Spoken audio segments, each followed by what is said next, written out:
चालू झालं.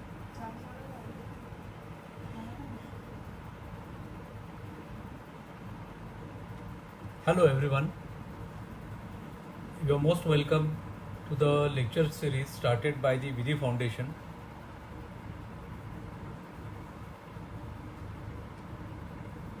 As you know, today we are starting with the lecture Hostile Witness. The subject Hostile Witness, basically we deal with Evidence Act. And before starting with the subject, let me introduce myself. I am Sandesh Patil, advocate. I am practicing since last 20 years in the Honorable High Court. I am a special counsel for the CBI, special counsel for the NIA, and also a retainer counsel for the Investigation Directorate, ED. The topic for our today's discussion is hostile witness.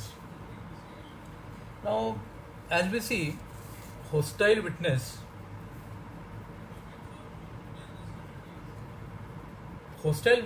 is something which is a nightmare for a prosecutor.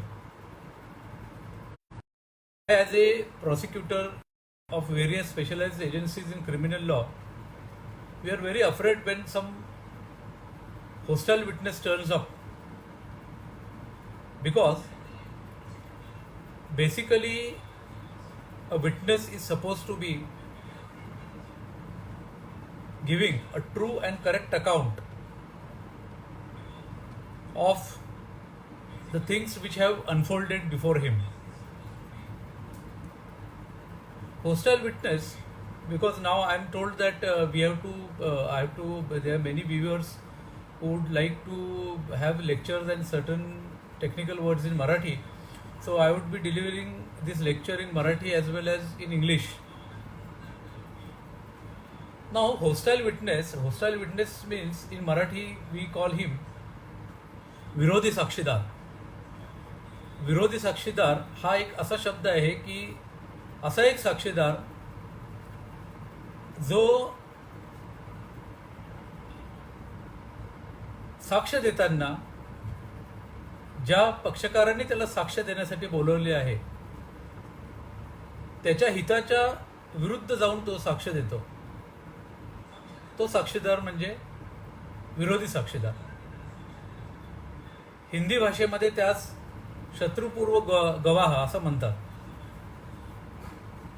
हॉस्टाईल witness हा एक हॉस्टाईल witness हा एक criminal trial मधला फार मोठा, if you say, it's a very important aspect of a criminal trial, because lots of things depend upon this person. A party, as you know, is supposed to prove his case by way of evidence. So he calls this witness.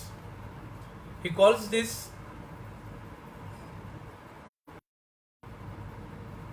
person to give evidence on his behalf. And this gentleman back. Although we are dealing with this type of hostile witness today, it is interesting to note that in the entire Evidence Act or in the entire CRPC, this witness is not defined. This word hostile witness is not defined. Hostile witness is something which really is not defined in the CRPC, is not defined in the Evidence Act, and interestingly enough, this is something which is not a purport of our Indian Evidence Act or our Indian criminal jurisprudence altogether.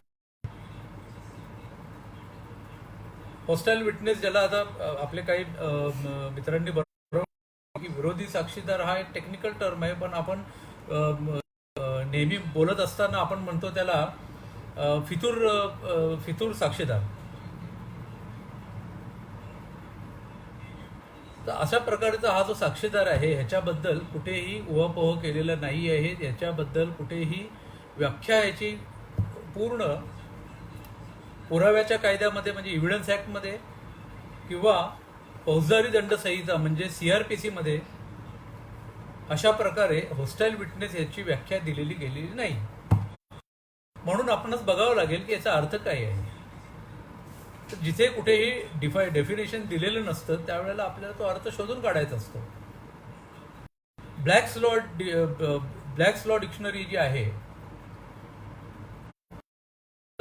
ह्या हॉस्टाईल witness म्हणजे फितूर साक्षीदार किंवा विरोधी साक्षीदार याच्याबद्दल काही व्याख्या दिलेली आहे. आणि त्यांच्याप्रमाणे as per Black's law in primary says a person who has got knowledge of all the events, mostly it's a direct mode of acquiring knowledge by seeing it. Such witness is called as an hostile witness. Hostile witness एक अशा प्रकारचा witness आहे ज्याला सर्व knowledge आहे, त्याला बोलवलेलं आहे साक्ष देण्यासाठी एखाद्या पक्षकाराने, परंतु तो त्याप्रमाणे साक्ष न देता अगदी विपरीत किंवा विरोधीरित्या साक्ष देतो.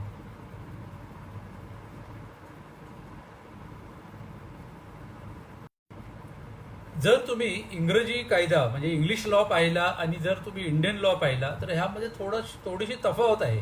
There is some difference in English law and the Indian law. English law has these words: hostile witness, adverse witness, or unfavorable witness. But our legislature thought it fit that without incorporating these words in details,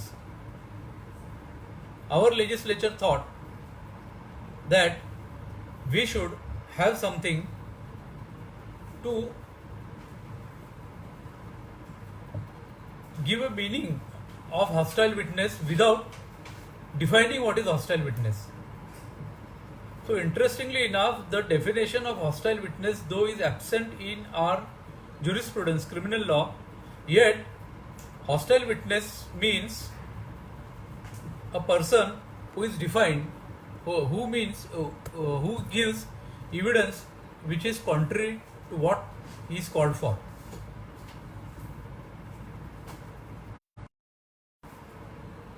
In English law, interestingly enough, if you see the English law, a party who calls a witness is not permitted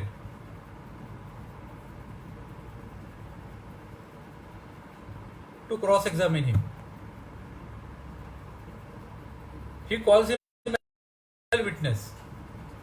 But as far as permission to cross-examination is concerned, that is found only in our jurisprudence, in our Evidence Act. And those two relevant sections are Section 154 and Section 155 of the Indian Evidence Act. The difference between English law and Indian law as far as hostile witness is concerned, in Indian law, without branding a person as an hostile witness, you can still, in accordance with Section 154, cross-examine him. And later on, you can impeach his credit as per Section 155. अर्थात English law प्रमाणे तुम्हाला आधी त्याला hostile witness असं declare करावं लागतं. हॉस्टाईल witness काय तिकडे व्याख्या दिलेली आहे, परंतु आपल्या भारतीय पुराव्याच्या कायद्यामध्ये आपण एक पाऊल पुढे आहोत त्यांच्यापेक्षा. त्याला हॉस्टाईल विटनेस असं न संबोधता आपण त्याला क्रॉस एक्झामिन करू शकतो, त्याचा उलट तपास घेऊ शकतो. आणि हे सर्व कलम 154, 155, 154च्या अधीन राहून करता येतं. त्यामध्ये कोर्टाचा, माननीय कोर्टाचा वाटा खूप मोठा असतो. Now let us see what is the difference here. Guru Singh versus state of Rajasthan. आता now I will be giving citation on this topic because hostile witness is a very small topic, but actually it has a very large effect, it has a very profound effect upon the determination of the trial. And therefore I would request you all the juniors advocate, because I see here quite senior persons are here, so it would not be appropriate on my part to tell them this, but with all humility at my command, I would request my junior colleagues to just jot down few judgments which I am narrating here. First judgment is Guru Singh versus State of Rajasthan. Guru Singh versus State of Rajasthan, reported in 2001 to SCC, page 205. In this judgment, the Honorable Apex Court has given a difference between hostile witness and an unfavorable witness. And as I told you, जसं मी आपल्याला सांगितलं की हॉस्टाईल witness, unfavourable witness किंवा adverse witness अशा प्रकारे काही संज्ञा आहेत इंग्रजी ज्युरिस्प्रुडन्समध्ये. भारतीय पुराव्याच्या कायद्यामध्ये असे प्रकारचे शब्द वापरले जात नाहीत. मग फरक काय या दोघांमध्ये? तर हॉस्टाईल विटनेस आणि अनफेवरेबल विटनेस जर आपण आपल्या पुराव्याच्या कायद्याप्रमाणे बघू, आणि जरी तो इंग्रजी पुराव्याच्या कायद्याप्रमाणे जरी आपण त्याच्यातला फरक जर बघितला, तर तो फरक असा आहे की जर ज्या वेळेला तुम्ही एखाद्या विटनेसला बोलवता, एखाद्या साक्षीदाराला बोलवता, कळत न कळत, अनावधानाने, नोईंगली और अननोईंगली, और थ्रू सम एरर, और इनएडवर्टंटली, this witness speaks something which is against the interest of the person calling him. Such a person or such a witness is called as an unfavorable witness. But remember, he is not an hostile witness. Hostility is something in your attitude. Hostility is something in your version. When you are about to demolish the entire edifice of the case which is put forth by the person calling you, by your own,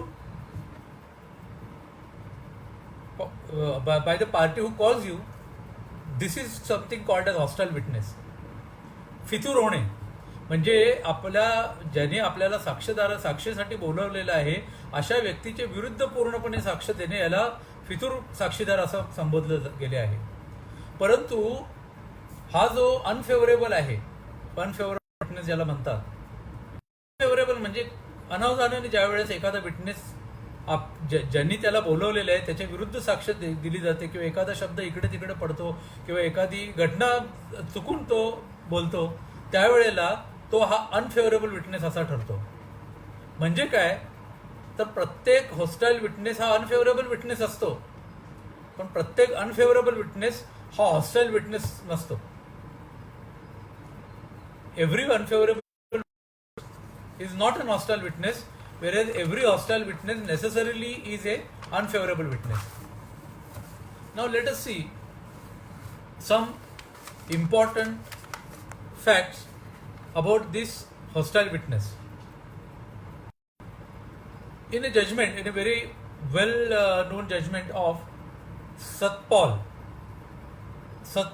versus Delhi administration, reported in AIR 1976, Supreme Court 294. I would repeat, it is Satpal versus Delhi administration, AIR 1976, Supreme Court 294. ह्या न्यायनिवाड्यामध्ये असं म्हटलेलं आहे की Indian evidence act has consciously avoided, जाणीवपूर्वक हॉस्टाईल witness अशी संज्ञा किंवा असा शब्द वापरणे टाळलेलं आहे 154 कलमामध्ये. आणि ह्या जजमेंटमध्ये, ह्या न्यायनिवाड्यामध्ये हॉस्टाईल विटनेस म्हणजे काय, ॲडव्हर्स विटनेस म्हणजे काय आणि अनफेवरेबल विटनेस म्हणजे काय याच्याबद्दल माहिती दिलेली आहे. आणि मगाशी म्हटल्याप्रमाणे unfavourable witness is a witness who comes to the court and who deposes something inadvertently, not deliberately. So from this, what turns out is this: unfavorable witness is hostile witness is someone who has got deliberation in his mind. जो जाणीवपूर्वक करतो, अनावधानाने नव्हे, त्याला hostile witness असं म्हणतात. आणि अनावधानाने, चुकीने, और ॲक्सिडेंटली और सम erroneously he speaks something against the person who calls him, he is termed as a unfavorable witness.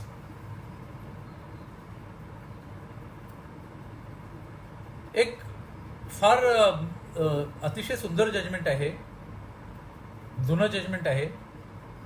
आणि ह्या जुन्या जजमेंटमध्ये म्हणजे पंचानन गोगोई वर्सेस एम्परर, म्हणजे तुमच्या लक्षात आलं असेल की हे आपल्या स्वातंत्र्यपूर्व काळातलं जजमेंट आहे.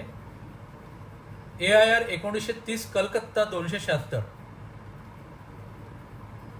It is AIR 1930 Calcutta 276. या जजमेंटमध्ये सर्वप्रथम हॉस्टाईल विटनेस ह्याला कसं ओळखायचं, हाऊ टू अंडरस्टँड हॉस्टाईल विटनेस याबद्दल माहिती दिलेली आहे. तर हॉस्टाईल विटनेस शब्द फार इम्पॉर्टंट आहेत, महत्त्वाचे आहेत आणि महत्त्वपूर्ण आहेत. आणि लेट अस अंडरस्टँड की हॉस्टाईल विटनेस म्हणजे काय अभिप्रेत आहे कोर्टाला.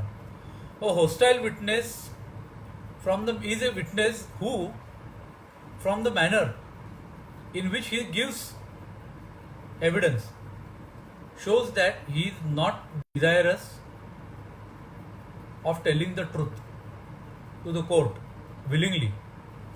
म्हणजे हॉस्टाईल विटनेस हा तो विटनेस आहे जो जाणीवपूर्वक त्याच्या एकंदरीत त्याच्या हावभावावरनं, त्याच्या बोलण्यावरनं कळतं की जाणीवपूर्वक हा विटनेस कोर्टाला खरं सांगू इच्छित नाही, किंवा हा विटनेस जाणीवपूर्वक ज्या पक्षकाराने याला साक्ष देण्यास बोलवले आहे त्याच्याप्रमाणे हा सांगत नाही, त्याला हॉस्टाईल म्हटलेलं आहे.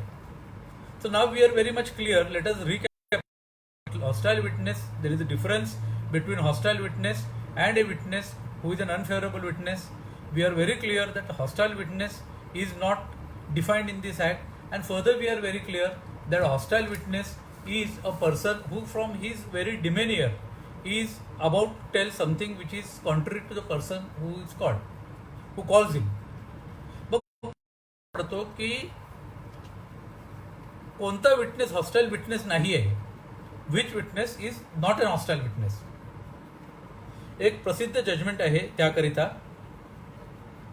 RK Dey DEY Dey versus state of Orissa.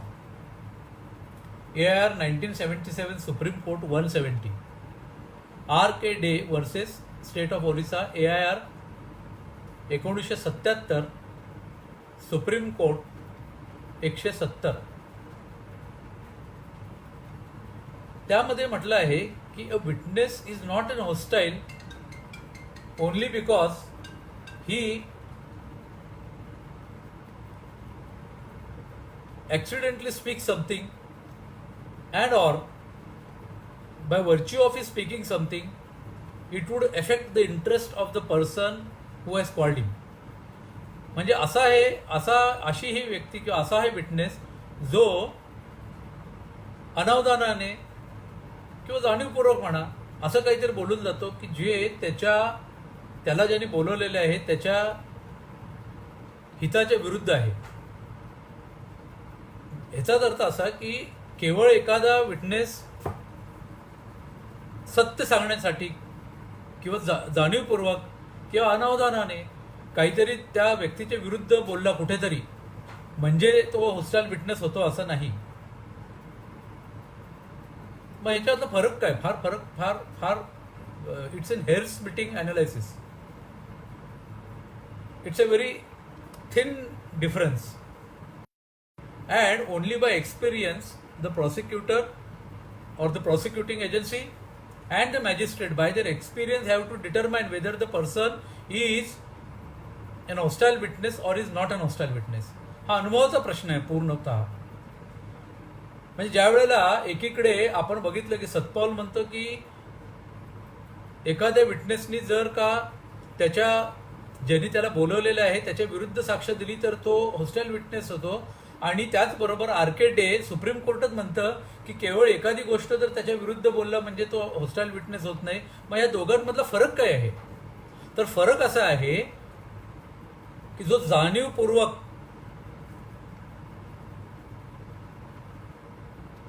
ज्यांनी त्याला बोलवलेलं आहे त्याच्या विरुद्ध जो साक्ष देतो तो हॉस्टाईल विटनेस असतो. अनावधानाने एखादा शब्द इकडे तिकडे पडला म्हणजे तो हॉस्टाईल विटनेस होतो असं नाही. आणि अजून पुढे जेव्हा आपण जाऊ त्यावेळेला मी तुम्हाला सांगणार आहे याच्यातला आणखीन जो डीप फरक आहे, अजून जो सखोल अंतर आहे यातलं, ते देखील मी आपणास सांगणार आहे ना. हाऊ टू आपण मग आयडेंटिफाय कसं करायचं की विटनेस कोण आहे, हा हॉस्टाईल विटनेस आहे का हा नेमका अनफेवरेबल विटनेस आहे. आयडेंटिफाय हे कसं, याचं लक्षण कसं आहे? तर सर्वप्रथम तुम्हाला माहिती आहे की CRPC मध्ये आणि इव्हिडन्स ॲक्टमध्ये जेव्हा तुम्ही एखादा ट्रायल तुम्ही चालू करता आणि ज्यावेळेला इन्व्हेस्टिगेशन चालू होतं, त्याचा जो पोलीस जेव्हा इन्व्हेस्टिगेशन करतात तेव्हा फौजदारी दंड संहिता कलम 161 प्रमाणे 161 प्रमाणे त्या विटनेसचं किंवा त्या साक्षीदाराचं स्टेटमेंट किंवा त्या व्यक्तीचं म्हणा, त्यावेळेला तो विटनेस साक्षीदार म्हणण्यापेक्षा व्यक्ती आहे ती ज्याला माहिती आहे त्याचं स्टेटमेंट रेकॉर्ड केलं जातं 161 मध्ये. हे स्टेटमेंट ज्या वेळेला मॅजिस्ट्रेट पुढे रेकॉर्ड केलं जातं, Wien this same statement is recorded before the magistrate, it is called a statement under section 164 and it is always on oath. यांच्यातला तुलनात्मक फरक असा आहे की 161 आणि 164 याच्यातला फरक असा आहे की 164चं स्टेटमेंट आहे त्याच्यात जास्त गांभीर्य आहे, सॉलिबिलिटी आहे, कारण 161 हे पोलिसांसमोर दिलेलं स्टेटमेंट आहे. आणि मग पुढे काय होतं की ह्याच स्टेटमेंटला अनुसरून त्या व्यक्तीला साक्ष द्यावे लागते. तर ह्या ज्या चार्जशीटमध्ये 161 आणि 164 स्टेटमेंट असतात त्या व्यक्तींना पुढे चार्जशीट 173 खाली चार्जशीट फाईल केली जाते, ज्याला आपण पोलीस रिपोर्ट म्हणतो. आणि पोलीस रिपोर्टमध्ये अशा प्रकारे तुम्हाला त्याला विटनेस म्हणून म्हणजे साक्षीदार म्हणून तपासलं जातं. ज्या वेळेस ही व्यक्ती, हा साक्षीदार, हा सोकॉल्ड हॉस्टाईल विटनेस या 161च्या स्टेटमेंट पासून बिथरतो, पुढे जातो, फितूर होतो, मागे फिरतो, or he tries to resile away or does something disowns that entire 161 statement and 164 statement, that is a indication that he is turning hostile. हा एक सांकेतिक किंवा हा एक संकेत आहे की हा विटनेस एक हॉस्टाईल विटनेस आहे.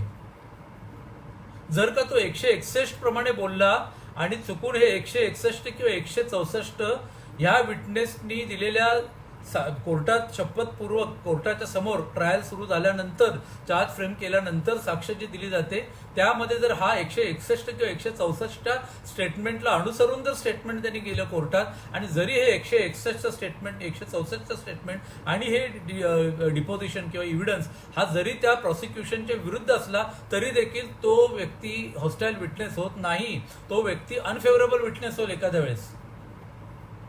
तर हा एक फरक आहे. म्हणजे ज्या वेळेला 161 आणि 164 स्टेटमेंट पासून ही व्यक्ती अगदी फितूर होते, डिझोन करते, परावृत्त होते, त्यावेळेस आपल्याला एक संकेत मिळतो की ही व्यक्ती आता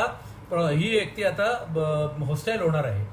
आणि आपले जे प्रॉसिक्युटर, माझे जे प्रॉसिक्युटर बंधू आहेत जे पाहतायत इकडे, त्यांच्या लक्षात येतं की ज्या वेळेला आपण तपासायला चालू करतो त्यांना आम्हाला बऱ्याच वेळा स्पेशल कोर्टामध्ये लक्षात येतं की आपलं 161 आम्ही 161चं स्टेटमेंट वाचतो, आधी 64चं स्टेटमेंट वाचतो, आणि ज्या वेळेला ही व्यक्ती काहीतरी असं 2-3 शब्द बोलते की या स्टेटमेंटच्या विरुद्ध जाणार आपल्याला कळतं, त्यावेळेला आपण त्याला हॉस्टाईल विटनेस डिक्लेअर करण्यासाठी प्रेयर करतो. अजून काही गोष्टी आहेत. There are yet another indications by virtue of which you can understand whether this person is an hostile witness or not. For example, the charge is frame, the case of the prosecution is there, the FIR is there, if this witness narrates something which is contrary to all these things, कारण FIR, charge sheet, charges, statement under 161 आणि statement under 164 ही प्रॉसिक्युशनचं version आहे. The moment ज्या वेळेला ही व्यक्ती हा witness या सगळ्यांच्या विपरीत काहीतरी बोलायला लागतो आणि तो या प्रॉसिक्युशनची केसच बाद करू इच्छितो किंवा he tries to demolish the entire case of the prosecution, it is understood that this witness is a hostile witness and therefore it is the duty of the prosecutor first. कारण पहिल्यांदा, आणि ही कोणाची ड्युटी आहे पहिल्यांदा तर प्रॉसिक्युटरची duty आहे, त्याला hostile witness declare करा असं कोर्टाकडे मांडणं आणि मग कोर्टाने आपलं डिस्क्रिशन वापरून याला हॉस्टाईल विटनेस डिक्लेअर करायचं की नाही हे ठरवायचं आहे. डिस्क्रिशन म्हणजे कोर्टाची सत्सत विवेक बुद्धी ही फार महत्त्वपूर्ण गोष्ट आहे याच्यामध्ये, त्यावर आपण येऊ आता शॉर्टली. आता ह्या एव्हिडन्स ॲक्टमध्ये मी तुम्हाला सांगितल्याप्रमाणे as I told you there are only 2 provisions of 2 sections of evidence act which are related directly with hostile witness. First provision is section 154. आता before going to 164 let us understand that 154 is a provision by virtue of which generally असं होतं की तुम्हाला जी व्यक्ती एखाद्या साक्षीदाराला बोलवते, rule असा आहे की you cannot cross examine the person whom you have called as your witness. अर्थात तुम्ही तुमच्या साक्षीदाराला क्रॉस एक्झामिनेशन करू शकत नाही, हे फार एलिमेंटरी तुम्हाला सगळ्यांना ठाऊक आहे. आपण आपल्या साक्षीदाराची चीफ घेतो आणि समोरच्या विरुद्ध साक्षीदाराची क्रॉस घेतो. मग अशी एक एक्सेप्शन दिलेली आहे इकडे 154, आणि आपण इंग्लिशमध्ये जो 154 आता मी वाचतोय आणि आपण पाहूया की 154 मध्ये इथे हॉस्टाईल विटनेस हे कुठे येतं.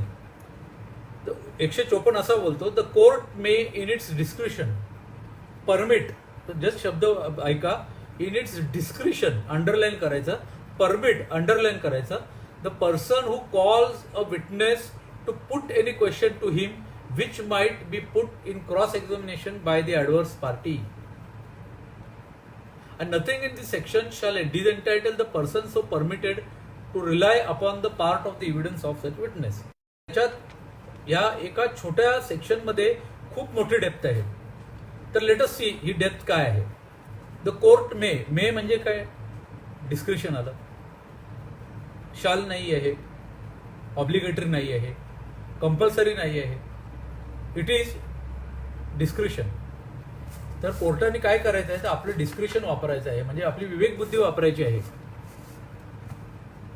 पुन्हा may permit the person who calls the witness, म्हणजे ज्या व्यक्तीने त्या विटनेसला बोलवलेले आहे त्या व्यक्तीला परमिशन देऊ शकतं कोर्ट. कधी देऊ शकतं, कशासाठी, तर ज्या विटनेसला त्यांनी बोलवलेलं आहे त्याला क्रॉस एक्झामिनेशन करण्याची परमिशन देऊ शकतं. तर आता आपण पाहिलं याच्यामध्ये कुठेही हॉस्टाईल विटनेस, ॲडव्हर्स विटनेस किंवा अनफेवरेबल विटनेस असं कुठेही म्हटलेलं नाहीये. मग हे काय आहे तर हे आहे भारतीय 1872 मध्ये अभिप्रेत असलेलं हॉस्टाईल विटनेस. गंमत अशी आहे की हॉस्टाईल विटनेस ही संज्ञा न वापरता, हा शब्द न वापरता, ही परिभाषा न वापरता फार सुंदररीत्या 154 मध्ये आपण इंग्रजी कायद्याच्या फार पुढे आहोत आणि आपल्या कायद्याप्रमाणे 154 मध्ये हा हॉस्टाईल विटनेस डिक्लेअर करता येतो. Now it is very important to note 2-3 things here. एक फार प्रसिद्ध जजमेंट आहे याच्यावर. Let us go to the judgment first. Syed Akbar versus state 1979 supreme court 1848 जजमेंट आहे. Syed Akbar versus state AIR 1980 supreme court 1848. या जजमेंटमध्ये 154 बद्दल फार डिटेल, फार विस्तृत अशी माहिती दिलेली आहे.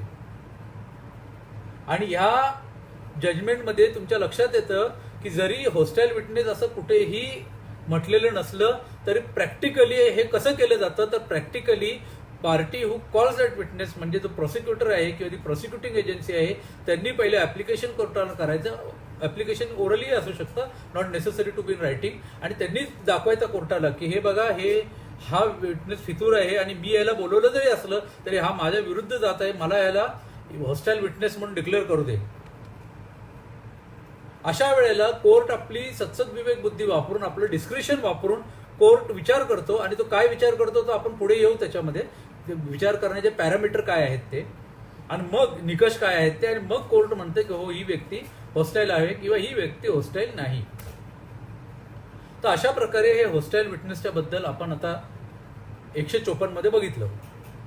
आणि मग आपण आता इमिडिएटली दुसरा कलम बघूया. दुसरे कलम 155 इम्पिचिंग क्रेडिट ऑफ द विटनेस. हे जरी हॉस्टाईल विटनेस बद्दल म्हणजे हॉस्टाईल विटनेस कसं डिक्लेअर करावं याच्याबद्दल नसलं तरी देखील एखादी व्यक्ती जर हॉस्टाईल झाली तर तिची क्रेडिट म्हणजे तिची पत कशी काय तुम्हाला डिस्ट्रॉय करता येईल, तिची प्रतिष्ठा, तिची प्रत कशी संपुष्टात आणता येईल, how can you impeach such witness हे म्हटलेलं आहे. सच विटनेस म्हणजे कोण तर such witness means necessarily a person who is an hostile witness. So let us understand 155 and then we will read section 154 and 155 in juxtaposition to each other. Section 154 says the credit of a witness म्हणजे पत या विटनेसची साक्षीदाराची may be impeached संपुष्टात आणता येईल in the following veg by the adverse party. समोरची व्यक्ती एखाद्या साक्षीदाराची पत संपुष्टात आणता येईल, त्याची क्रेडिट इम्पीच करता येईल or with the consent of the court किंवा कोर्टाचा कन्सेंट कोर्टाच्या संमतीने by the party you calls in म्हणजे ज्या पार्टीने कॉल केलेले आहेत त्या पार्टीने कोर्टाची संमती घेऊन परमिशन घेऊन. म्हणजे काय फरक असा आहे की पहिल्या प्रकरणामध्ये म्हणजे विरोधी पक्षाला इम्पीच करण्याकरिता कुठल्याही प्रकारची परमिशन लागत नाही. No permission is required but permission is required if the party calling the person as a witness wants to impeach his credit, then he has to call the permission, he has to get the permission of the court. आणि हे कशा प्रकारे केलं जातं तर अतिशय सुंदर 3 प्रकार दिलेले आहेत. 1 by evidence of the person who testify from their knowledge that the witness is unworthy or uncreditable. म्हणजे असं दुसऱ्या कुठल्या तरी व्यक्तीला बोलून जी व्यक्ती ह्या व्यक्तीला ओळखते ह्या हॉस्टाईल विटनेस ज्याला डिक्लेअर केलेलं आहे त्याला, आणि ती व्यक्ती सांगू शकते की या व्यक्तीवर विश्वास ठेवू नका, ही व्यक्ती खोटारडी आहे. फॉर एक्झाम्पल अशी आपण एक एक्झाम्पल की एखादी व्यक्ती आहे ही हॅबिच्युअल विटनेस आहे. आजपर्यंत 10 ते 15 न्यायनिवाड्यामध्ये त्यांनी साक्ष दिलेली आहे. आता मी नाव घेत नाही, परंतु मी एका सुप्रीम कोर्टच्या जजमेंटमध्ये जाणीवपूर्वक नाव घेत नाहीये कारण त्याचे परिणाम फार वेगळे होऊ शकतात. तर एका हँड रायटिंग एक्सपर्ट जो एक्सपर्ट एव्हिडन्स आपण बोलतो एक्सपर्ट विटनेस ह्या एक विशिष्ट नावाच्या हँड रायटिंग एक्सपर्टच्या विरुद्ध मुंबई हायकोर्टाने आणि पुन्हा सुप्रीम कोर्टाने ताशेरे ओढले होते की ही व्यक्ती एक्सपर्ट विटनेस जरी असली तरी ही पैसे घेऊन काही बोलते आणि ह्या व्यक्तीवर विश्वास ठेवता येत नाही. मी एखाद्या साक्षीदाराला उभा केलं आणि ह्या न्यायनिवाडा जर कोर्टात सादर केला तर अशा प्रकारे मला ह्या साक्षीदाराचे क्रेडिट संपुष्टात आणता येतं. दुसरं बाय प्रूफ, सेकंड आहे 155 subsection 2, by proof that the witness has been bribed or has accepted the offer or by has been corrupt. म्हणजे काय की मी एखादा जर साक्ष पुरावा सादर केला की ही एखादी विटनेस जी आहे ही व्यक्ती जी आहे हा विटनेस जो आहे तो ब्राइब केला गेला आहे. फॉर एक्झाम्पल मी सिद्ध करू शकलो की विटनेस आहे हॉस्टाईल विटनेस आहे, हा दिल्लीला राहतो, हा मुंबईला आलेला आहे आणि हे पहा या ठराविक माणसाच्या कडून यांनी 10 लाख रुपये घेतलेले आहेत आणि तो त्यांच्या खर्चाने विमानाने आलेला आहे. इकडे तो ताजमहल हॉटेलमध्ये 5 स्टार हॉटेलमध्ये राहतोय आणि त्याच्यानुसार हा त्या आरोपीच्या प्रमाणे हा साक्ष देतोय. आणि हे जर सगळं मी कोर्टापुढे आणलं तर मी या व्यक्तीची क्रेडिट इम्पीच करू शकतो. आणि तिसरं फार सोपं आहे, proof of former statement inconsistent with any part of his evidence which is liable to be contradicted. आता पहिल्या याच्या 2 मध्ये फरक काय आणि ह्याच्यामध्ये फरक काय तर तिसरं असं म्हणतं की proof of the former statement म्हणजे पहिल्या व्यक्तीच्या स्टेटमेंटवरनच मला कळता येईल की ही व्यक्ती खोटं बोलते. म्हणजे काय की समजा 161 माझ्याकडे स्टेटमेंट आहे. I have got statements under the provisions of section 161 and or I have got he statement under the provisions of section 164 and I immediately tell him that look here sir, this is something contrary to the provisions or to the statements under section 161 and under statement and under 164. Then I can impeach his credit. For example, उदाहरणार्थ मी दाखवलं की section 164 मध्ये त्या व्यक्तीने मॅजिस्ट्रेटच्या समोर शपथपूर्वक सांगितलं होतं की दोन व्यक्ती जे आहेत अजय आणि विजय, उदाहरणार्थ आपण नाव घेतो, फिक्टिशियस नाव आहेत, काही संदर्भ नाही यांचा खऱ्या आयुष्यात. तर या अजयने आपण जर ह्या अजय आपण बघितलं, अजयचं नाव त्यांनी 164 मध्ये स्टेटमेंटमध्ये दिलेलं आहे की अजयनी त्या मयत व्यक्तीच्या डोक्यावर कुऱ्हाड मारली. अशा वेळेला जर खरंच प्रत्यक्ष याच्यामध्ये तो जाऊन बोलला की विजयने मारलेले हे कुऱ्हाड, तर आपण त्याला कॉन्ट्राडिक्ट करू शकतो. हे पहा, तू 164 मध्ये वेगळा बोलला आणि आता जो स्टेटमेंट देतोस कोर्टामध्ये तू त्यावेळेला वेगळा बोलतोस, तर त्याचं क्रेडिट इम्पीच करता येतं. आता तिघांमधला फरक बघूया आपण. 155 मधले जे 3 घटक आहेत, या तिघांमधला फरक असा आहे की एक या इव्हिडन्स आहे, हा जो पहिला जो आहे तो आपण काय करतोय की दुसऱ्या व्यक्तीची इव्हिडन्स आपण देतोय. सबसेक्शन 2 मध्ये आपण पुन्हा दुसऱ्या व्यक्तीचा इव्हिडन्स देतोय, पण सबसेक्शन 3 मध्ये आपण त्याच व्यक्तीचे पूर्वी दिलेले स्टेटमेंट आपण आणून त्याला कॉन्ट्राडिक्ट करतो. तर अशा प्रकारे हे 155 आणि 155 मधला हा जो हे जी डिटेल आहे हे आपण बघितले. आता 154 आणि 155 मधला फरक काय? What is the difference between 154 and 155? The difference is this, that in 154 you get permission to cross examine your own witness. एवढंच मर्यादित आहे, limited. You can only give, the court can only give permission to examine the hostile witness. But in 154 you can in addition to that impeach his creditability. म्हणजे 154 हा एक defensive मोड झाला, defensive बचावात्मक पवित्रा झाला, आणि 155 हा अग्रेसिव्ह मोड झाला, अटॅक मोड झालेला आहे. हा फरक आहे दोघांमध्ये. 154 मध्ये तुम्ही त्याला क्रॉस एक्झामिन करता आणि या 155 मध्ये तुम्ही म्हणजे तुम्ही as I said you go in aggressive mode and you impeach his creditability so under is entire evidence in fractures. हा फरक आहे दोघांमधला. जस्ट एक्सक्यूज मी.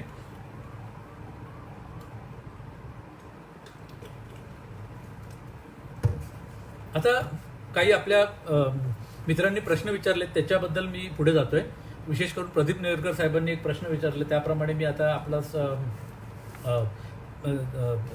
त्याचे उत्तर द्यायला सुरुवात करतो हळूहळू. परंतु हाऊ विटनेस इज डिक्लेअर्ड होस्टाईल. मग प्रश्न येतो की विटनेस होस्टाईल डिक्लेअर कसा करायचा? मी तुम्हाला सांगितलेलं 154 मध्ये दिलेलं आहे. आता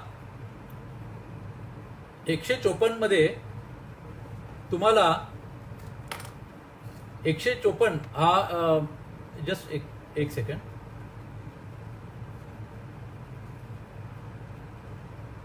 एकशे 154 मध्ये तुम्हाला सांगितल्याप्रमाणे की दोन पैलू आहेत त्याच्यामध्ये. ह्या पैलूमध्ये पहिला पैलू असा आहे की यू हॅव टू, या प्रॉसिक्युटर हा अलर्ट पाहिजे. त्यांनी इमिडिएटली सांगायचं कोर्टाला, सर हे बघा हे हा होस्टाईल होत चाललेला आहे. आणि दुसरं म्हणजे डिस्क्रिप्शन ऑफ द कोर्ट.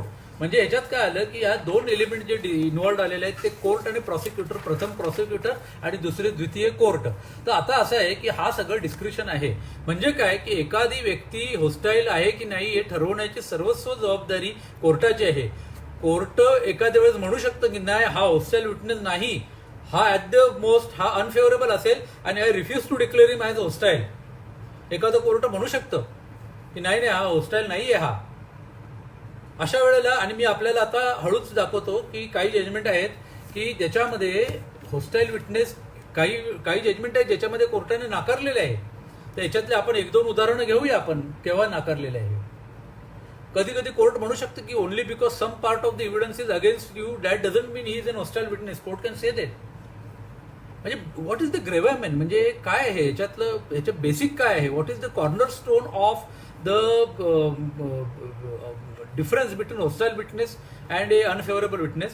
तर त्याचं इंटेन्शन, तर तो जर का तो त्याच्या त्यांनी बोलवलेल्या पार्टीचा एव्हिडन्स डिस्ट्रॉय करण्याचा प्रयत्न करू शकतो, तर तो विटनेस जो आहे तो होस्टाईल होतो. मग अशा वेळेला कोर्ट आपलं डिस्क्रिप्शन सत्सद विवेक बुद्धी वापरून म्हणू शकतो की नाही, आय एम रिफ्युजिंग इट, आणि then the prosecution has got no alternative. मग काय अल्टरनेटिव्ह आहे आपण डिस्कस करू. आता हे कसं ओळखायचं आणि कोर्टाचं डिस्क्रिप्शन आहे याच्याकरिता एक जजमेंट आहे, Dayabhai Thakkar versus state of Gujarat. Dayabhai Thakkar versus state of Gujarat 1964 2 SCR 361. ह्या जजमेंटमध्ये कोर्टाने, दयाभाई ठक्कर या जजमेंटमध्ये कोर्टाने कसं काय प्रोसिक्युशनने म्हणजे प्रोसिक्युटरने कसा पुढाकार घ्यावा आणि मग कोर्टाने कुठल्या प्रकारे कुठल्या पद्धतीने याला होस्टाईल विटनेस डिक्लेअर करावे सगळं सांगितलेलं आहे. आता मी आपणासमोर अशी एक केस सादर करतो की ज्यामध्ये अशा प्रकारचे परमिशन डिनाय केलेले आहे, आणि ही केस आहे state of Bihar versus Lalu Prasad Yadav. State of Bihar versus Lalu Prasad Yadav फार चारा घोटाळ्याची केस आहे आणि फार सेलिब्रेटेड जजमेंट आहे. सुप्रीम कोर्टाचं जजमेंट आहे आणि त्याचं सायटेशन आहे AIR 2002 सुप्रीम कोर्ट 2432. तर त्याच्यामध्ये कोर्ट म्हणालं, काय झालं होतं की ही एक जो विटनेस आला होता, one witness had been there, he was hostile, he deposed something which is contrary to the case of the prosecution had called him, he deposed something contrary to the case of the prosecutor, then he was cross examined by the other side, and after the cross examination was over, म्हणजे काय झालं, प्रॉसिक्युशननी म्हणजे public प्रॉसिक्युटरनी याला witness म्हणून तपासलं. विशेष केस होती ही anti corruption मधली.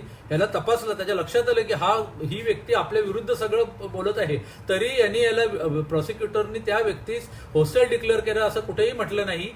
समोरच्या विरुद्ध पक्षकारांनी याला क्रॉस एक्झामिनेशन केलं आणि सगळं संपल्यानंतर after the cross was over ह्या प्रॉसिक्युटरनी अर्ज केला की now I want to declare this witness to be hostile. The supreme court says no, we are not allowing you. Means what, the court has refuse to exercise its discretion. म्हणजे काय, discretion exercise करायचे फार विशेष, there are various modalities. Court may refuse discretion if it is against equity, if a person has slept over his right, if a person deliberately let something to be done, slept over his right and then comes and asks the court for help, the court may refuse to help. तर अशा प्रकारे या मॅटरमध्ये, या खटल्यामध्ये प्रॉसिक्युशनला ही permission deny केली गेली होती. आता आपल्या एका वकील मित्र आहेत, त्यांनी शिंगाडे साहेबांनी एक प्रश्न विचारला की याची म्हणजे हे ॲडमिसेबल आहे का. तर मी वेगळ्या प्रकारे ह्याच प्रश्नाचं उत्तर देणार आहे की what is the evidentiary value of such a witness, hostile witness. म्हणजे एखाद्या व्यक्तीला जर तुम्ही हॉस्टाईल विटनेस डिक्लेअर केले वेळेस, मग काय, प्रोसिक्युटर त्याला क्रॉस एक्झामिनेशन करतो आणि गरज पडल्यास डिफेन्सचा ॲडव्होकेट देखील याला क्रॉस एक्झामिनेशन करू शकतो. मग याची इव्हिडेंटरी व्हॅल्यू काय, तर इव्हिडेंटरी व्हॅल्यू अशी आहे, फार सेलिब्रेटेड जजमेंट आहे, Bhagwan Singh versus state of Haryana. Bhagwan Singh versus state of Haryana, AIR 1976 supreme court 202, AIR 1976 supreme court 202. तर या भगवान सिंग या मॅटरमध्ये, आणि अजून एक जजमेंट आहे, Ravindra Dey versus state of Orissa, Ravindra Dey versus state of Orissa, AIR 1977 supreme court 170, AIR 1977 supreme court 170. तर या खटल्यामध्ये कोर्टाने काही गोष्टी सांगितलेल्या अशा प्रकारच्या विटनेसबद्दल. सर्वप्रथम number 1, this kind of the witness given by such a hostile witness remains witness on the records of the court. The evidence of this witness number 2 is not wiped out completely. The evidence is not treated to be washed out completely. म्हणजे अशा प्रकारचा evidence हा evidence राहतो, तो कुठलाही wash होत संपुष्टात येत नाही. आणि मग काय करायचं, तर कोर्टाने फार क्लोजली त्याला स्क्रुटिनाइज करायचं आणि याच्यातलं खरं खोटं कुठलं हे बघून फार मायन्युटली. मग कोर्टाची जबाबदारी मोठी आहे, कारण काय होतं की अशा प्रकारे विटनेस जो दिला जातो त्या हॉस्टाईल विटनेसचं एव्हिडन्स पण आहे रेकॉर्डवर, त्याची क्रॉस एक्झामिनेशन पण आहे प्रॉसिक्युटरची, आणि गरज पडल्यास डिफेन्स विटनेसची पण क्रॉस एक्झामिनेशन आहे. तर अशा प्रकारे कोर्टाला जे पॉसिबल व्ह्यू वाटतो तो त्याच्यातून घ्यायचा असतो. कोर्टाची जबाबदारी फार मोठी असते. आणि अशा प्रकारे हे हॉस्टाईल विटनेस याबद्दल ह्याची इव्हिडेंटरी व्हॅल्यू काय आहे जसं आपण मला विचारलं त्याप्रमाणे मी आपणास हे उत्तर दिलेले आहे.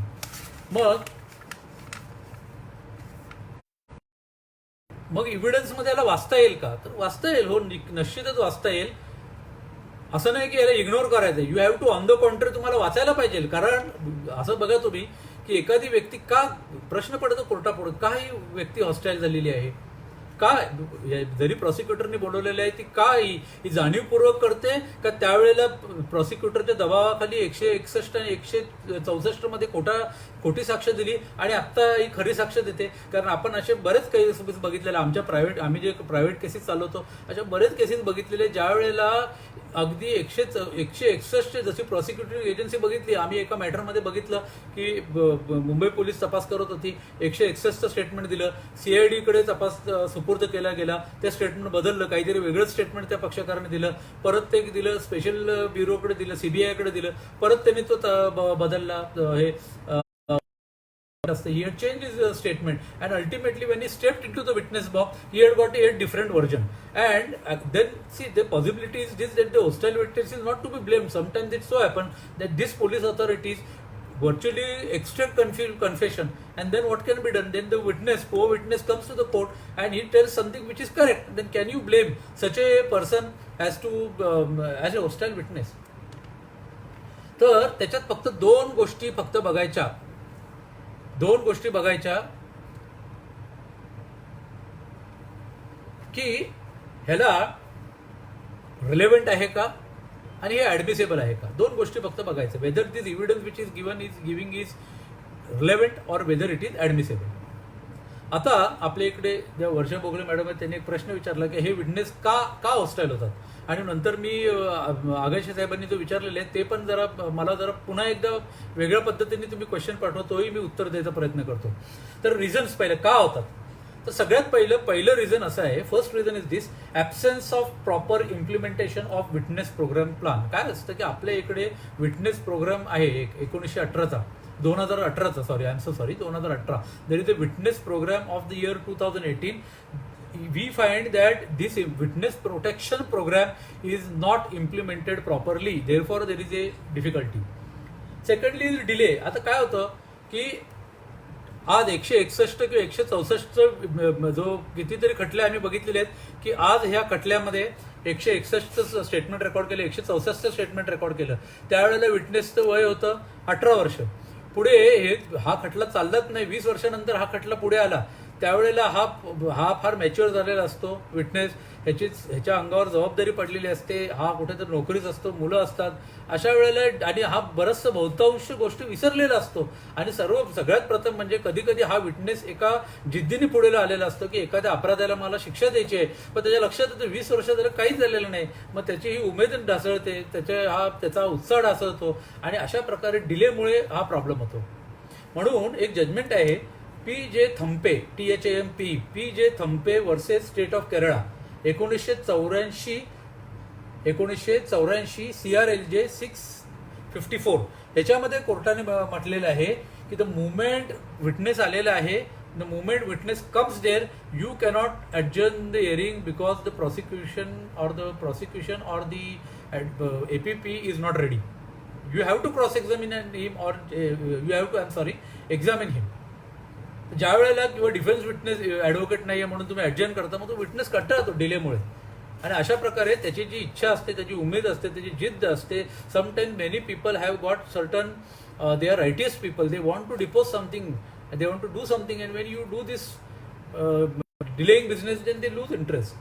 The third possibility reason for turning hostile is default in payment allowances.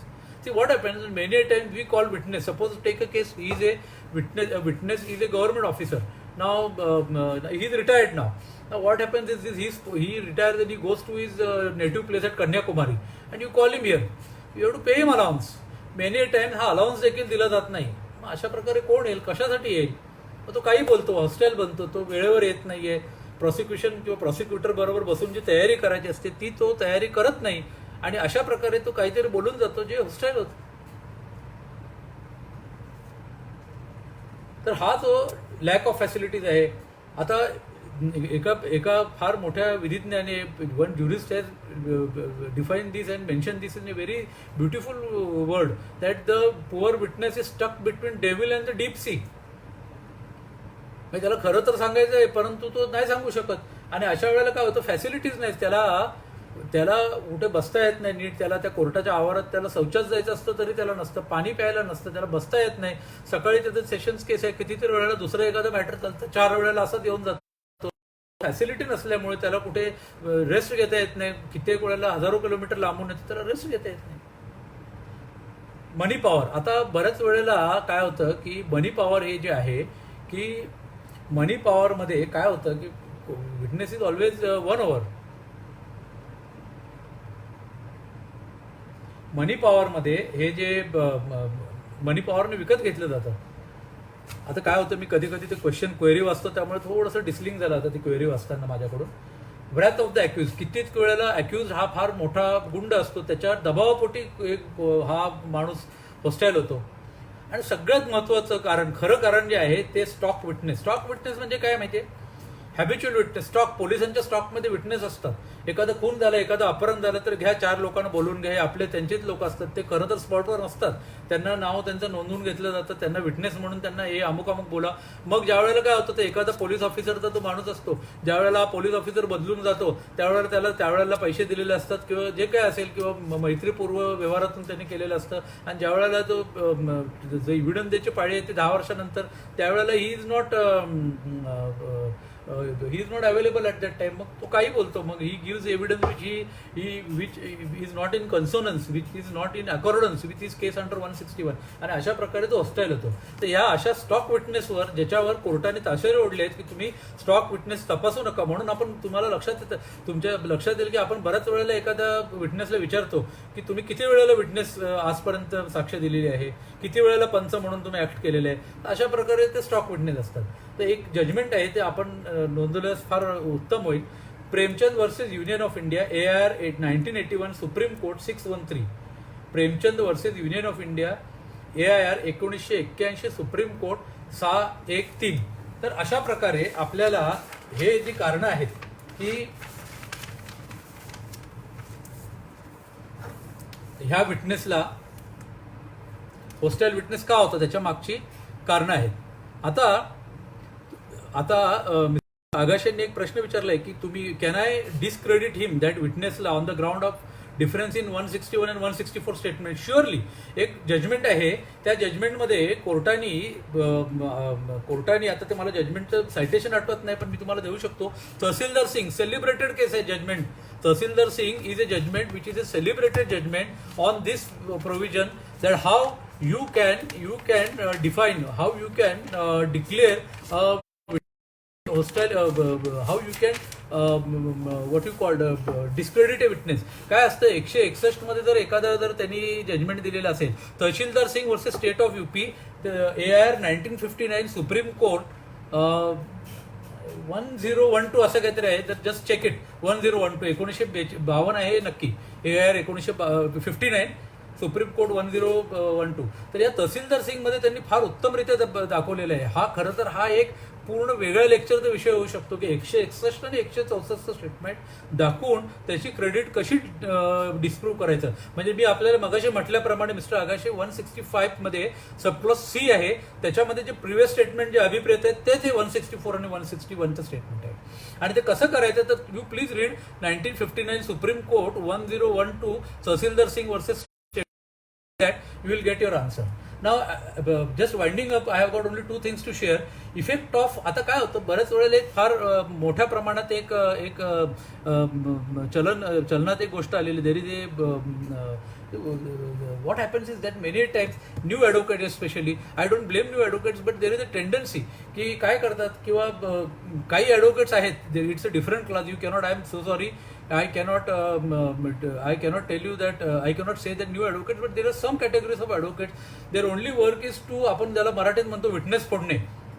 मग काय होतं की तुम्ही तुमच्या पक्षकारासाठी, अशिलासाठी एखादी गोष्ट जिंकून देऊ शकता, पण अशा प्रकारे जर एखादी ट्रायल चालली आणि जर का एखादी ट्रायल चालली आणि एखाद्या ट्रायलमध्ये तुम्ही जर का त्या विटनेसला तुम्ही म्हणजे सगळे हॉस्टाईल विटनेस ठरले, 10 विटनेस होते, 10च्या 10 हॉस्टाईल झाले आणि ती व्यक्ती सुटून गेली, म्हणजे तुमचा आशील सुटला, तुमचा आरोपी आहे तो सुटला. फरक काय होतं याच्यानी? तर एक फार सुंदर जजमेंट आहे, R K Kapoor versus Union of India, AIR 1964, Supreme Court 787. R K Kapoor versus Union of India, AIR 1964, Supreme Court 787. याच्यामध्ये म्हटलेलं आहे की अशा प्रकारे ज्या वेळेला ॲक्विटल होतं only on the basis of hostile witness, सगळे विटनेस हॉस्टाईल झाले आणि ॲक्विट झालं, तर it is not a clear cut acquittal, ज्याला तुम्ही म्हणता ना ऑनररी ॲक्विटल. तर हे जे जजमेंट आहे, कितीतरी वेळेला आपण हिंदी पिक्चरमध्ये बघतो की आपको बाई इज्जत बरी किया जाता है, तर हे बाई इज्जत बरी किया म्हणजे काय? म्हणजे ऑनररी ॲक्विटल ज्याला म्हणतो, हे ऑनररी ॲक्विटल कुठेही आपल्या आपले इव्हिडन्स ॲक्टमध्ये किंवा आपल्या CRPC मध्ये there is no definition of this honorary acquittal. But in this judgment of RP Kapoor you will understand what is the meaning of honorary acquittal. So when the acquittal is based on hostile witness alone and not on the basis of a fair trial, this acquittal is not an honorary acquittal, but nevertheless it is an acquittal. But what is the effect? For example, let me take a case.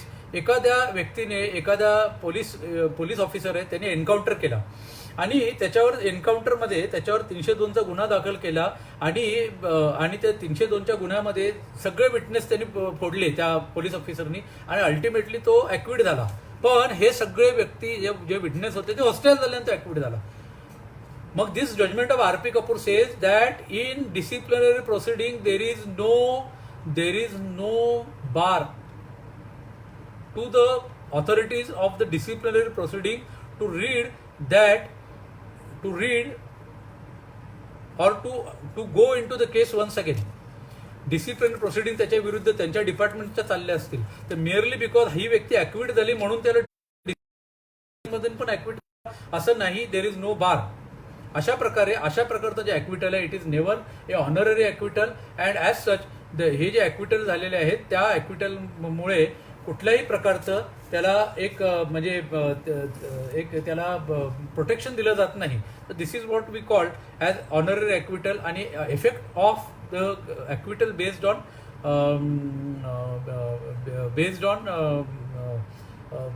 हॉस्टाईल witnesses. काही suggestion आहेत की अशा वेळेला काय केलं पाहिजे. तर suggestion असेच आहेत की तुम्हाला honest people, you have to cultivate honesty. आणि बिफोर आय फिनिश, मला आता जे आपले फार वरिष्ठ व्यक्ती आहेत ज्यांना मी फार मानतो, आपले हरी भाटिया साहेब आहेत, त्यांनी एक प्रश्न विचारला आहे की to what extent it can be made in civil proceeding, say for example an attesting witness of will or sale deed. तर खरं बघायला गेलं तर भाटिया साहेबांना सर्व माहिती आहे, पण तरी देखील ते आपणा सर्वांना एनकरेज करण्याकरिता आवर्जून सतत उपस्थित राहतात आणि विशेष करून विधीच्या कार्यक्रमास. तर साहेब आपणास साहेबांचे उत्तर सगळ्यांना कामाला येईल. See, the effect of attesting witness in a will or cell deed is this, that even 154 is not shrouded with any civil or criminal parameters. 154 about witnesses. So even in civil proceeding, we can definitely show that this particular witness, for example, take a case, a witness is there in a civil proceeding and he has already deposed similar proceeding and he was tried for perjury. Generally, a character of a witness in some other provision matter, in civil matter, is not of much importance. But undisputedly, we can show to the court that look here, this witness, this attesting witness of the sale deed is an habitual witness. He was not present there, and in spite of the fact that he is answering against me, I can drop him. But there is one very, very, very good way of coming out of this. Instead of saying, see, what happens is that once you declare that person as an hostile, his evidence remains. So the best way is this: in cross-examination, you discredit him under 155, and thus the damage which he does to you by going hostile can be undone by declaring him, discrediting him in the cross-examination which you will take under the provisions of section 155. So my young friends will at once understand that how to, in civil matter, as Mr. Sunil Chauhan has also asked us how it can be done. So even in civil cases it can be done. You can discredit him, disrobe him. Now, lastly, I must point out that there are suggestions. Yes, honest people should come forward to give evidence. So this is a question of our social requirement. Then witness program should be implemented. It has so happened that in 2018, our Supreme Court, by taking input of 18 different states and union territory under the with the help of NALSA and the Honorable Supreme Court judges, their Lordship Justice Sikri and Justice Abdul Nazar, have come up with a witness protection scheme. If that witness protection scheme is put into implementation in letter and spirit, then it can be there can be a way out of this. Lastly, this witness protection scheme, the Lordship have declared that since this is declared by the Honorable Apex Court, it is as good as a law under the provisions of Article 151, 141 and 142, and therefore we can turn them, this becomes a law, and therefore better way is to implement this witness protection scheme in letter and spirit. It will automatically help you. Lastly, if you raise the bar of conviction, म्हणजे जर त्या साक्षीदाराच्या लक्षात आलं की मी या अमुक अमुक आरोपीच्या विरुद्ध साक्ष दिली आणि याला शिक्षा झाली आणि हा पुढची 14 वर्ष किंवा जे काय टिल इज लाईफ इम्प्रिझनमेंट किंवा टिल इज डेथ किंवा काय असेल, if he will be behind the bars, he will not be afraid ever and he will give true and correct account and he will never be hostile. तर अशा प्रकारे आपलं हे आजचं हॉस्टाईल विटनेस या विषयावरचं आपलं चर्चासत्र समाप्त होत आहे असं मी जाहीर करतो. आणि आपण सर्वांनी मला लक्षपूर्वक ऐकलं आणि या लेक्चरमध्ये सहभागी झाले याबद्दल मी आपला ऋणी आहे. जाण्याच्या पूर्वी मी आपलं सांगू इच्छितो की अजून एक जे लेक्चर सिरीज आहे आपलं, ते मिस्टर रणजित सांगळे ॲडव्होकेट ते देणार आहेत. त्याच्यावर लेक्चर त्यांचं 10 मे रोजी सायंकाळी 6 वाजता अशाच प्रकारचं विधी फाउंडेशन कडून अजून एक लेक्चर. जर का आपणास काही डाऊट्स असतील तर आपण शुअरली विधी फाउंडेशनच्या ग्रुपवर टाकावेत. माझं नाव लिहून मी शुअरली ट्राय करीन. I will try to satisfy your queries as much as possible. Thank you once again.